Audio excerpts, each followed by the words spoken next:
Баршаңызға сәлем достар. Бүгін сіздермен осындай керемет болып шығатын корждар дайындайтын боламыз. Менімен бірге болыңыздар. Видео ұнап жатса лайк басып кіріп кетіңіздер. Ең алдымен осылай сары майымызбен шоколадымызды ерітіп аламыз. Және суытуға кішкене қойып қоямыз. Жұмыртқамызға осылай қантымызды салып, жақсылап аппақ болып көпіргенше миксердің көмегімен араластырып аламыз.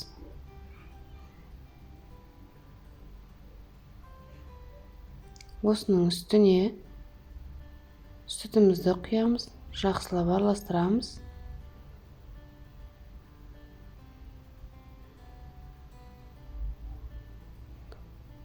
Оның үстіне шоколадпен осылай жаңағы ерітіп алған сары майымызды салып, тағы да жақсылап араластырамыз.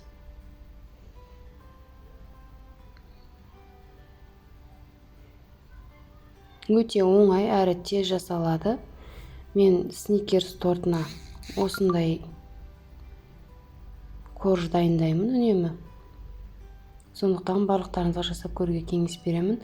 Мұнда мен какао, разрыхлитель, сода бәрін араластырып, аз мөлшерден осы массамызға салып, тестамызды дайындайтын боламыз. Жан жаққа қатты шашырап кетпес үшін осылай араластырып алғанымыз дұрыс.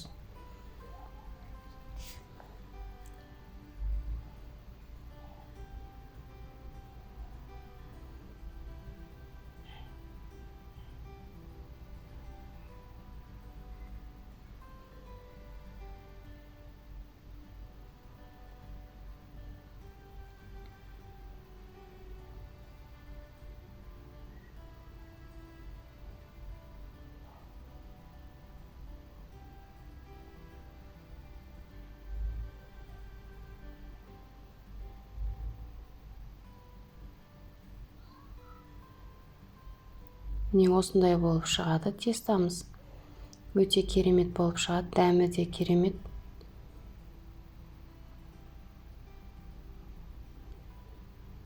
Күрекшемізбен бір араластырып аламыз. Және 22-лік формамызды дайындаймыз. Мен 22-лік формада пісіремін. Міне тестамыз осылай шығу керек. Және осы тестамызды мен 2 бөлікке бөліп пісіретін боламын.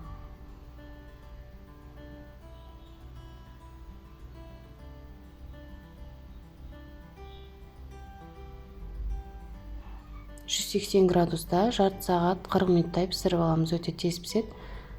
Піскеннен кейін толықтай суытып, осылай жанын пышақпен бір жүргізіп өтеміз дағыны ашып суытуға, толықтай суытуға қойып қоямыз. Толық суығаннан кейін барып, оны бөліктерге бөлуге болады.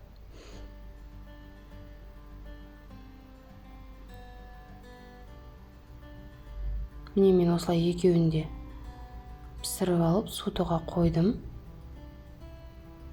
Енді оны бөліктерге бөлетін боламыз. Беткі қабатын міндетті түрде алып тастаймын. 4 корж шығады бұдан. Дәмі өте керемет болып шығады. Мен қаншама рецептпен жасап көрдім, бірақ осы шоколадты бисквиттің корждары маған өте қатты ұнайды. Міне аралардың бәрі толықтай піскен, әрі жұмсақ, сынбайды. Осы рецепт бойынша жасап көрулеріңізге кеңес беремін.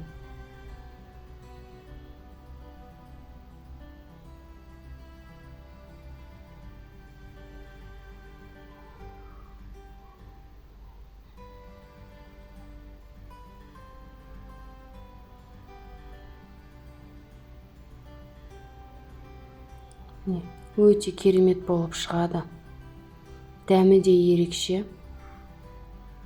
Бұны холодильникке сақтап қоюларыңызға да болады. Пищевоймен орап. Видео ұнады деген ойдамын. Лайк басып тіркеліп комментарий қалдырыңыздар. Сау болыңыздар.